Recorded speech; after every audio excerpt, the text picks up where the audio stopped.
Всем добрый день. Hello and welcome, Dr. Michael Leitman. Hello. We're continuing with our course, the post-corona era, and today we'd like to talk about the generation gap. Very interesting topic. I collected questions about this throughout the week. I learned many new things, and let's start with a short exposition.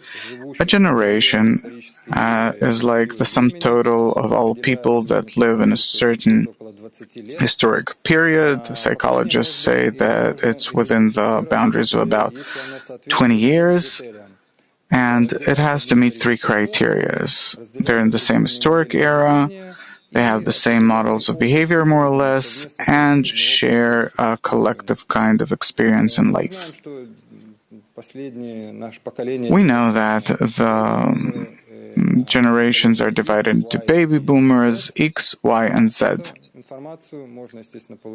This is information that you can find on the internet. We're not going to get into this. The question to you, how would you divide the generations? According to what principles? Based on the laws of nature, of course. Interesting question. By the way, no one asked me this question. I would divide the generations according to their aspiration for the purpose of creation. We can observe our development, our life,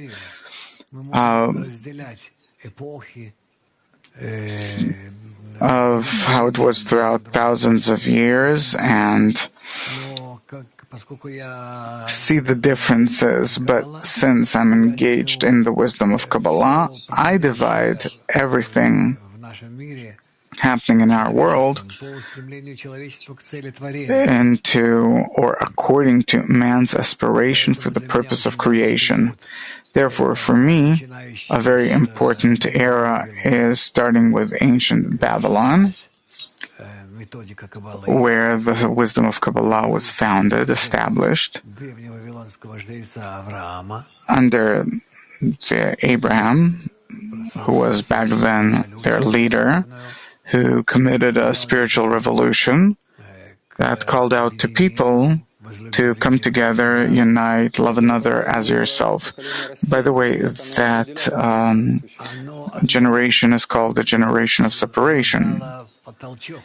It gave a push to the disperse of people all around the world.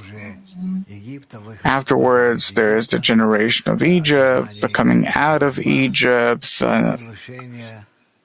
acknowledgement of the ego as evil. Before that, there were the generations from Adam to Noah. It says so, generations. So if you're already talking about this kind of history, what were the sages, what did they base themselves on by naming the generations by these names? It's a completely different meaning of existence. We're talking about a group of people that existed in an awakening to reveal the meaning of life, to reveal what controls humanity, what is it headed toward, why was it created, formed, the reason for it. So, in general, we have to define what can we call a generation. A generation is that awakening that exists in a group of people in relation to the purpose of creation. Therefore, I divide all of these periods into generations, and they're very different from a generation that could live for 1,000 years, and there's a generation that changes in a few dozens of years or even less. From history, we see that the times hasten, that if in the past it was 1,000 years, now it's 20 years. Yeah, but what changes in people in 20 years? Little. They what? They change what they're in pursuit of, whether it's cars, smartphones, traveling, what? What changes? Nothing, actually. If we're talking about the attitude toward the meaning of life, then it's all practically not defined by the generation. They change qualitatively in relation to their question about the meaning of life. What are we living for? What do we exist for? And, just to call them X, Y, Z, it's all conditional. What differences are there between them? The toys they play with. Well, no, they say that those dads, suppose, went through the war or some other historic events that defines them, because we replaced one for the other. We replaced the purpose of creation and the way we aspired for these values of the purpose of creation in different times. We've replaced it with something very materialistic, petty. What's the conflict between generations, between fathers and sons? The essence of I also don't see a big conflict. If the fathers played with primitive computers, then the children play with more serious machines, meaning more advanced computers. But concretely, what qualitative difference is there between them? The difference in the approach to the meaning of life, to revealing the meaning of life, the meaning of our existence, this does not exist. The values. What values? Their values were horses and donkeys, and now it's cars and money in the bank. Well, they're the values of equality, freedom. I think that already went by and we replaced it for something else. Okay, we'll talk about this. Are there punishments for the sins of the previous generations, that sons will be punished for the actions of their fathers? Well, yes, we don't exist simply in and of ourselves like ordinary people think, that we can do whatever we feel like. What we don't understand is that we are within the boundaries of nature, in which all the possible laws exist in it, and we're gradually revealing this on the levels of the still, the vegetative, and the animate. But on the human level, we cannot reveal these qualities, these laws. We can only assume that they exist. Because if we're looking at the still vegetative and still nature, we look at it somehow from above down and can control it. And to look at other people, we can do it only on our level. We can't look at things from above down, and therefore we don't have like these two stories to look at the still nature from our degree, at the vegetative and at the animate. So on the human level, therefore we're constantly erring. We don't have what to compare with. We don't have these two levels from which you can look from the higher level to the lower one. Therefore, Kabbalah says that we have to rise to the next degree that is called faith above reason, meaning the second floor higher than the first one. And then from it, we will correctly see our earthly level and will be able to understand who we are on the first level and how we have to behave. Where does this concept come from of that the generations are becoming coarser? It's something that we see. We see that to the measure to which the more a generation develops, it develops in what? Its ego develops. The ego becomes cruder, multifaceted, multi-layered, and therefore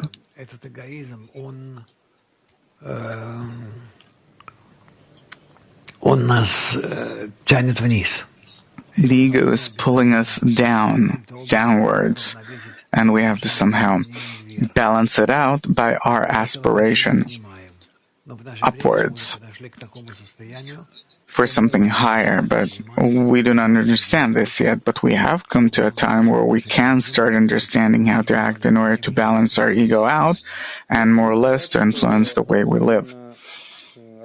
Is it possible to say that different levels of the ego are the reason for the conflicts between generations? Yeah? Everyone's an egoist, but each in their own way. Psychologists say that the biggest rift is between millennials and their parents, meaning people that were born between the beginning of the 80s and the 90s.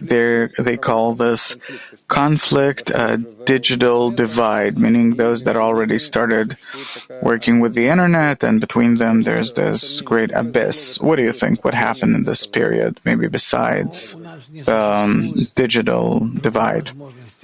Well, we don't have any other way to examine this, but we know this on ourselves. Those that existed before the internet era, the way we existed. We went to work, we came back from work, we brought products, brought them home, made food, went to sleep, and the same the next day and the next day. Like with Charlie Chaplin's movies, like in his movies. And today it's all completely different. Today we live in computers, not between ourselves at all. Integrally, that is. Between all parts of the world, we don't even know who's writing us, who are we writing to. It's not important. We crossed a completely different level of relations. Were you today to cut the internet connection between people, then you could imagine the kind of chaos that would have roamed the planet. Suppose the sun would explode a bit in its activity, and, it would have shut everything down. All of our communications would have went out of order. What's interesting is that all the systems of governance, civil, not civil, would have stopped. All the equipment in hospitals, different ministries, banks, institutions, nothing would work. Meaning, were we to cut the communication between us that did not exist, suppose 50 years ago, then we would have stopped existing. We would have had no means of communication. And everything's based on it. Yeah, but internally, in this period from the 80s to the 90s, is there some kind of interchange? The interchange is that we came out into a completely different realm of connection. We feel ourselves as a different humanity. If previously we felt the connection between people, even if it's through mobiles or radio or whatever, today we feel the connection not between people, but between IDs, IPs. And it's a completely different feeling. So I don't care who's writing me as a person, but what is important for me is how do I perceive it, look at it. So, if in the past people didn't leave their village and were in contact with a few dozens or hundreds of people, then today, in a lifetime, a person meets thousands, tens of thousands of people. What is this tendency? It's the tendency towards a very simple process that we have to feel ourselves completely as one family, as one society. completely interconnected, unable to exist in any other way. So eventually this process of this complete interconnection and the relations between us, even though that it's egoistic, but it will bring us to the understanding that we have to find some different means of communication. So I'll be in touch with billions of people, I'll personally know them. There will be a worldwide communication, and it has to be good. Otherwise, we'll simply bury each other. Today we're starting to understand the lie about this system, how it's harming all of us. The reason for the conflicts, say psychologists, is the inequality between parents and children, fathers and sons. Could they have a relationship, fathers and sons, like between friends? Because fathers, they like say, what do you know, and vice versa. Can you be a friend with your child? Should you? Is it possible? Should you be equals, or no, it shouldn't be as equals. By that, you'll harm the child. You have to be his older buddy. Not buddy, but older buddy. Another center of conflict between the generations is the freedom, and the main conflict is that the values have changed. We can see that in for religious people, the changes are smaller over time, and the conflicts are smaller. But among the secular population, the change in values is much greater. Yeah, I agree. I relate differently to these two kinds of populations. I'm familiar with both, and therefore I very clearly agree with what you're saying. Are there some universal values that could bridge the gap, the rift between the generations? The value has to be higher than this, higher than religious society and secular society. The value should be in the complete adhesion with the integral nature. It represents the upper force, the upper value, quality, and therefore we need to investigate this nature and be connected with it. So, a question about this. You're saying that the new ethics, new values have to include in them the knowledge of the universal laws of nature and so on. Can you name at least one example about such a law and how to implement it? What are these laws? You're all the time talking about laws. If you can give an example of how it is implemented in the family life, for example. You mean what? You're saying that we have to follow some universal laws of nature. Yeah, it is the law of mutual supplementation, completion. In the family, it exists to some extent on a basic level, meaning the smallest, they are the most important in the family.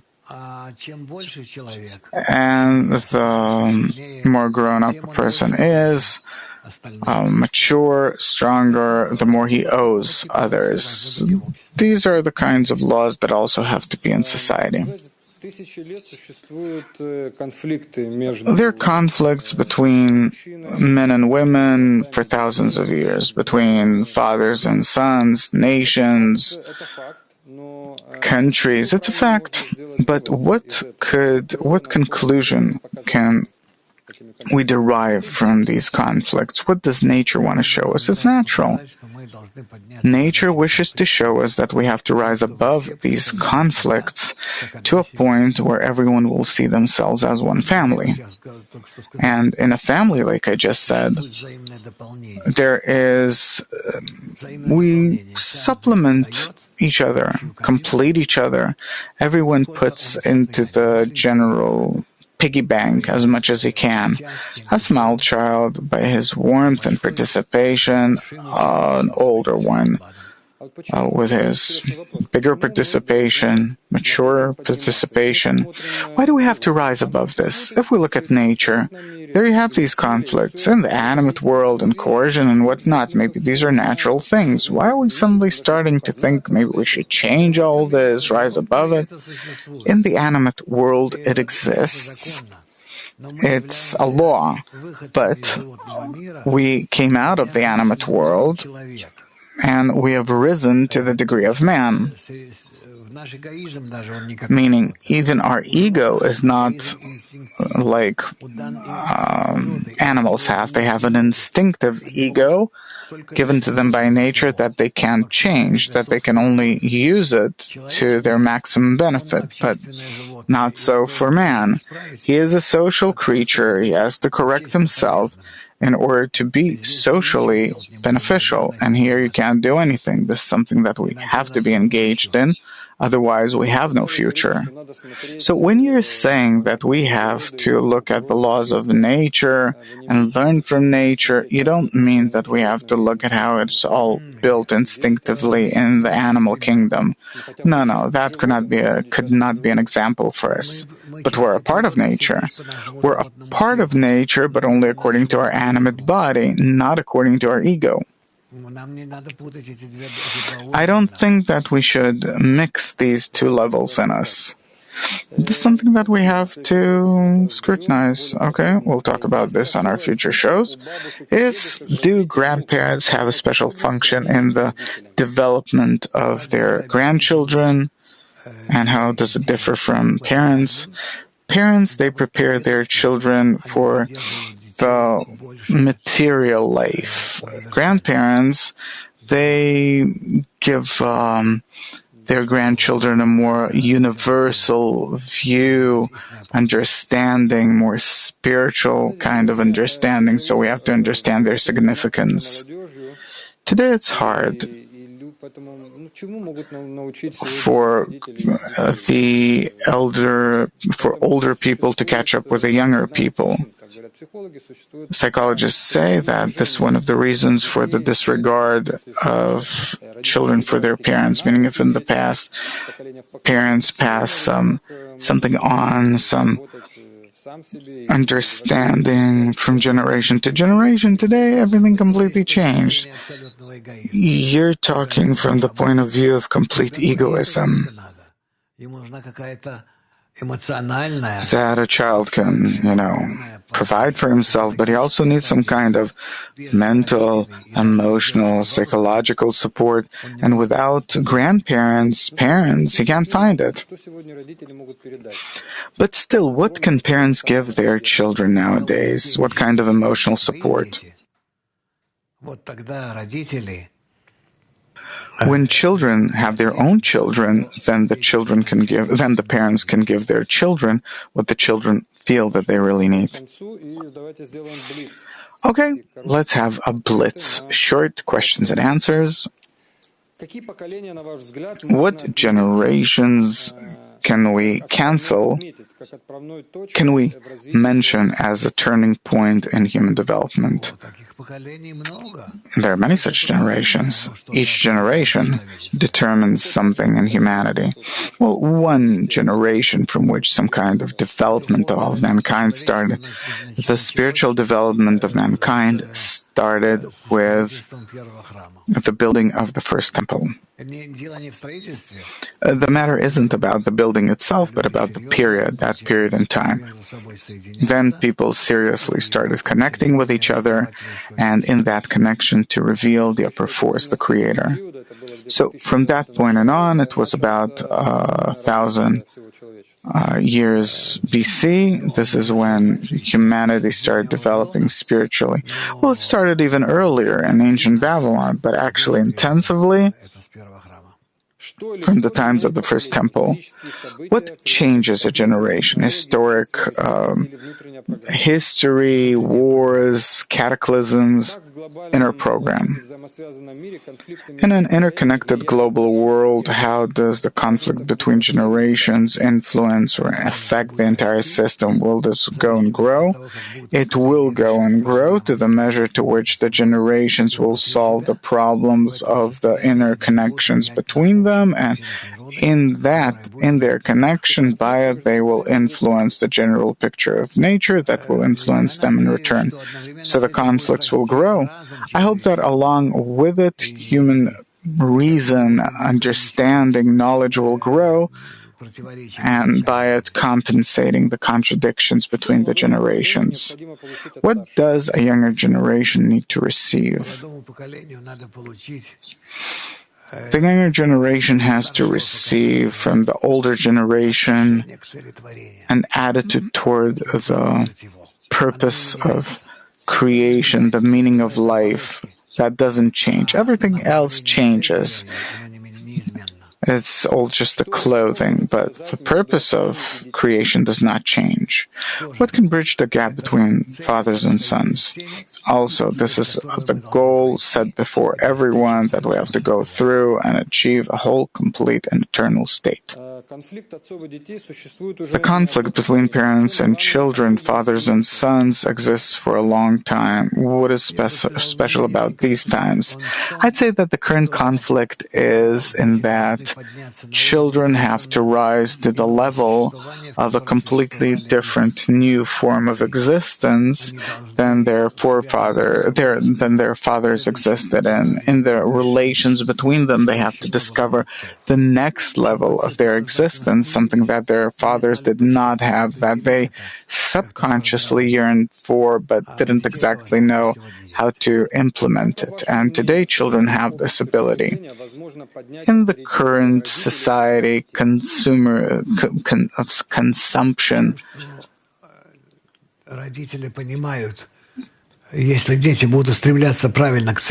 that parents understand that if children correctly yearn for their meaning in life, revealing the next degree, then the parents will do it correctly. But in the eyes of their children, how can they become more important to parents? By supporting this concept. In a word, our generation, the post-coronavirus era generation, what is it? It is a generation that was given a special task, mission. Hopefully, it'll realize it. The universal principles that you write about in your books, should they be adapted for each and every generation, to each and every generation? Undoubtedly, I'm working on it. Who has to form the generation? The generation is formed by people that understand what is up ahead. They reveal, they unfold the different tasks that the generation has to deal with, how can they be realized, and try to somehow direct the generation toward the solution. Each generation is more fit for life. Do you agree with it? No. They have a potential to solve problems that nature introduces them with, but at the same time, they need a very strong guiding hand. What generation do you attribute yourself to? I am a part of, I'm in between generations, between the old generation and the new generation that has not yet realized itself. I help them, showing them the path. We're saying that collective experience determines the generation. What kind of collective experience can you recall from your life?